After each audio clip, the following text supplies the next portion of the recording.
Asri Gunawan kembali bersama Anda di Berita Utama.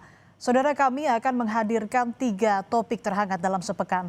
Mulai dari ditangkapnya otak pembunuhan kacap Bank BUMN, pengemudi ojol yang tewas ditabrak rantis saat unjuk rasa di sekitar kawasan MPR DPR, hingga kemarahan rakyat kepada DPR. Kita ke topik pertama. Satu persatu pelaku yang terlibat penculikan dan pembunuhan Kepala Cabang Bank BUMN Ilham Pradipta ditangkap. Yang mencengangkan di antara pelaku ada nama seorang pengusaha sekaligus motivator Dwi Hartono. Polisi bilang Dwi Hartono bukanlah pelaku biasa. Ia masuk bagian aktor intelektual alias otak di balik penculikan dan pembunuhan Ilham Pradipta. Keterlibatan Dwi Hartono dalam pembunuhan Ilham membuka sisi lain dari sang motivator yang dikenal punya jejak dermawan dan penuh kalimat memotivasi. Lantas apa yang membuat Dwi Hartono sang motivator nekat merencanakan perbuatan keji pada Ilham Pradipta? Anda bersedekah. Nama Dwi Hartono cukup dikenal di media sosial. Ia merupakan pemilik salah satu bimbingan belajar online sekaligus pengusaha. Dwi Hartono memiliki akun YouTube bernama Klan Hartono yang memiliki 169.000 pengikut. Di akun YouTube-nya ini, saudara, Dwi Hartono kerap membagikan sejumlah tips-tips mengenai dunia usaha, peluang bisnis dan investasi, hingga kiat-kiat menjadi pengusaha sukses di usia muda. Dwi Hartono juga dikenal sebagai motivator bisnis. Bahkan Dwi pernah tampil bersama pengacara Hotman Paris untuk memberikan beasiswa pada korban kejahatan di Lampung pada tahun 2024. Yang keempat adalah content creator. Nah, apa sih content creator atau bedanya apa? Namun setelah terlibat kasus pembunuhan Ilham Pradipta, nasib Dwi Hartono berubah 180 derajat. Dwi Hartono ditangkap saat dalam perjalanan di Solo, Jawa Tengah. Penangkapan ini berlangsung dramatis karena Dwi Hartono bersama 2 tersangka sempat berusaha melarikan diri dari kejaran polisi. Yang jelas kami sudah membenarkan tadi bahwa saudara DH adalah seorang pengusaha atau salah satu bidang usahanya adalah bimbel online. Ya. Sehari setelah penangkapan 3 otak pembunuhan Ilham Pradipta di Solo, pada Minggu sore polisi menangkap 1 lagi tersangka berinisial C alias Ken di kawasan Pantai Indah Kapuk, Jakarta Utara. C alias Ken juga merupakan aktor intelektual dari penculikan dan pembunuhan Ilham Pradipta.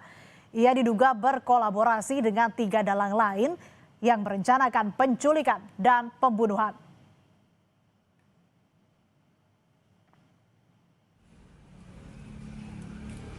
Sebelum otak pelaku ditangkap, polisi lebih dahulu menangkap 4 pelaku yang merupakan penculik dari Ilham Pradipta. Mereka ditangkap di tempat berbeda. 3 pelaku ditangkap di kawasan Johar Baru, Jakarta Pusat, sementara 1 pelaku ditangkap saat tiba di Bandar Udara Komodo, Labuan Bajo, Nusa Tenggara Timur. Para pelaku ternyata sehari-hari berprofesi sebagai debt collector. Dari sinilah identitas para pelaku lain akhirnya terungkap. Dari penculikan dan pembunuhan Kepala Cabang Bank BUMN Ilham Pradipta ini, terungkap jika ada 4 orang yang berperan sebagai aktor intelektual alias otak pembunuhan. Salah satunya adalah motivator Dwi Hartono, dan sebagai otak pembunuhan, Dwi Hartono berperan dalam pembuatan skenario pembunuhan korban. Ia membagi 3 klaster saat melakukan perencanaan jahat ini, yaitu pengintai, penjemput, dan eksekutor. 3 klaster ini bertugas untuk melakukan pengintaian, yakni mengamati pergerakan korban Ilham Pradipta. Pengintai nanti akan memberikan informasi pada penjemput untuk menculik Ilham. Setelah Ilham dijemput paksa ini oleh para penjemput Ilham, diserahkan ke pihak lain yang bertugas sebagai eksekutor. Kuasa hukum salah satu pelaku penculikan menyatakan kliennya hanya berperan dalam penjemputan paksa dan tidak terlibat dalam eksekusi yang merenggut nyawa korban. Dan para pelaku dijanjikan bayaran sebesar 50 juta rupiah.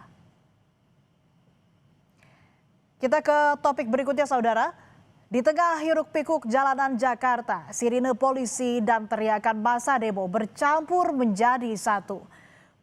Afan Kurniawan, seorang pengemudi ojek online, tak pernah menyangka langkah kecil mencari nafkah akan berakhir di sana. Sebuah mobil rantis polisi melaju kencang hingga menabrak tubuhnya tanpa memberikan kesempatan terakhir untuk berpamitan.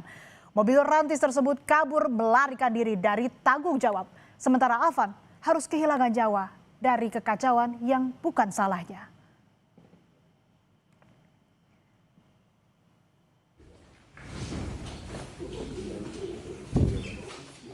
Kapolri Jenderal Listio Sigit Prabowo memeluk salah satu anggota keluarga korban di RSCM Jakarta pada Jumat dini hari. Afan Kurniawan, pengemudi ojek online yang ditabrak rantis polisi, tewas dalam perjalanan menuju rumah sakit. Kapolri menyampaikan rasa duka cita dan meminta maaf atas insiden yang membuat seorang pengemudi ojol tewas.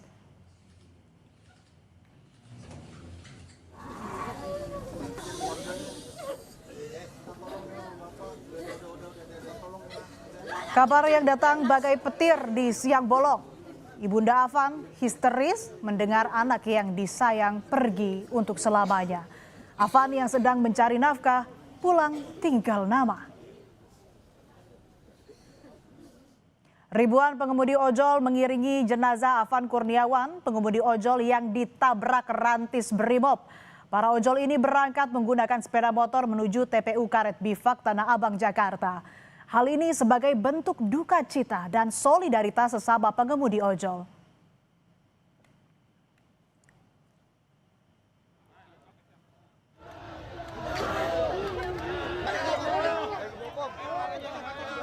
Ibunda Afan tak kuasa menahan tangis saat mengantarkan anaknya ke peristirahatan terakhirnya. Afan dimakamkan di TPU Karet Bifak Tanah Abang, Jakarta. Kapolda Metro Jaya Irjen Asep Edi Suheri turut menghadiri pemakaman dan menyampaikan duka cita yang mendalam atas kematian Afan Kurniawan. Kapolda Metro Jaya juga menekankan Polri akan profesional dan transparan dalam penanganan kasus kematian Afan Kurniawan.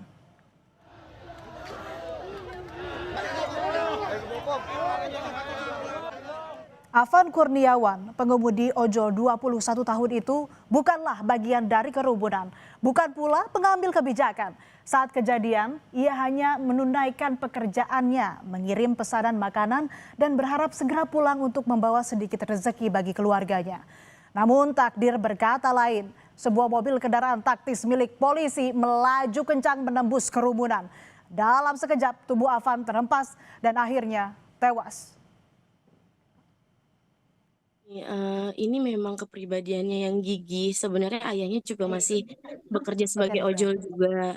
Tapi anak ini memang punya kepribadian yang memang taat sama orang tua satu. Jadi setiap apapun kekurangan, ternyata nih anak walaupun penghasilannya hanya dari ojol, jaga portal, dia pintar menyimpan dan menyisihkan uang gitu. Jadi ketika orang tuanya perlu butuh, itu insya Allah pasti selalu diusahakan, apalagi adiknya yang masih sekolah gitu.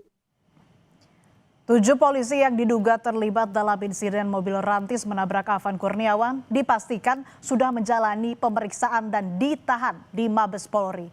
7 terduga anggota Brimob yang terlibat terbukti melanggar kode etik kepolisian. Dan selama pemeriksaan selanjutnya, ke-7 anggota Brimob tersebut akan ditempatkan khusus di Div Propam Polri selama 20 hari.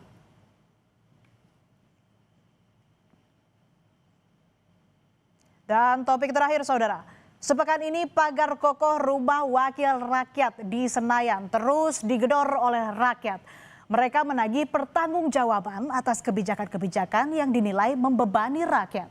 Meski terus digedor rakyat, para anggota dewan yang terhormat masih bergeming di balik pagar kokoh hingga akhirnya membuat amarah rakyat semakin memuncak. Akar masalah dari kemarahan warga ini adalah dari para wakil rakyat yang terhormat di tengah rakyat yang tercekik pajak. Anggota dewan justru bisa leluasa bernapas. Pajak penghasilan mereka dibayar negara saudara. Bahkan dengan gaji pokok anggota DPR yang berkisar 4,2 hingga 5 juta rupiah ditambah serangkaian tunjangan yang didapat mulai dari tunjangan melekat hingga tunjangan perumahan yang paling memantik kemarahan publik karena nilainya mencapai 50 juta rupiah. Total bersih upah yang diterima anggota DPR per bulannya bisa mencapai 104 juta rupiah. Melimpahnya pendapatan anggota DPR di tengah kesulitan ekonomi makin memperlebar jurang pemisah dengan rakyat yang masih serba kekurangan. Jangankan punya rumah layak, saudara, sebagian warga bahkan kesulitan untuk mencukupi kebutuhan sehari-hari. Ada yang harus tinggal di pinggir rel di tengah megahnya ibu kota. Bahkan ada warga yang tinggal di rumah tanpa atap. Badai pemutusan hubungan kerja, harga beras naik, pajak bumi dan bangunan naik. Kalau rakyat meratapi kepelikan saat hak-hak dasar mereka belum dirasakan. Wakilnya malah dapat tunjangan ini itu. Jagat maya langsung riuh menanggapi tingkah pola anggota DPR yang dianggap nirempati. Salah satu yang mengutarakan protes adalah kreator konten Jerome Pauline.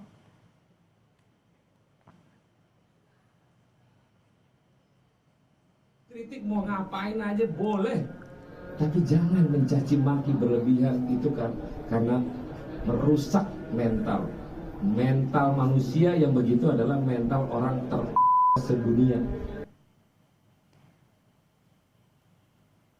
Gaya komunikasi sejumlah anggota Dewan, salah satunya Ahmad Sahroni, dalam menjawab persoalan publik justru bikin masyarakat makin meradang. Sahroni menyebut rakyat Indonesia dengan kata-kata kurang elok lantaran ingin DPR RI dibubarkan. Sahroni bilang siapa saja boleh kritik DPR asalkan tidak boleh mencaci maki karena merusak mental.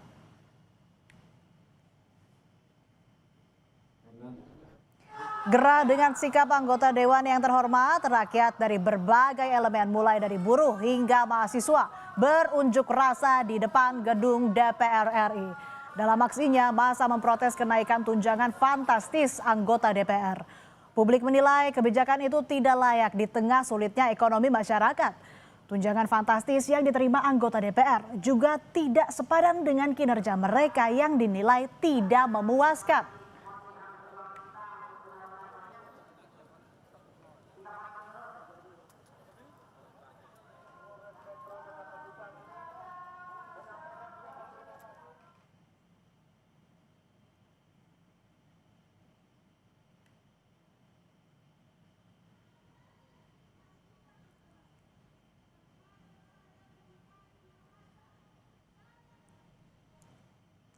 Presiden Prabowo akhirnya merespon soal tunjangan fantastis DPR.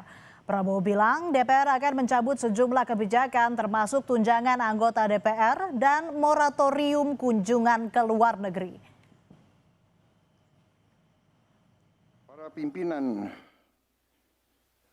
DPR menyampaikan akan dilakukan pencabutan beberapa kebijakan DPR RI termasuk besaran tunjangan anggota DPR dan juga moratorium kunjungan kerja ke luar negeri. Itulah tadi 3 topik terhangat dalam sepekan yang kami hadirkan. Simak terus topik hangat lainnya di Berita Utama.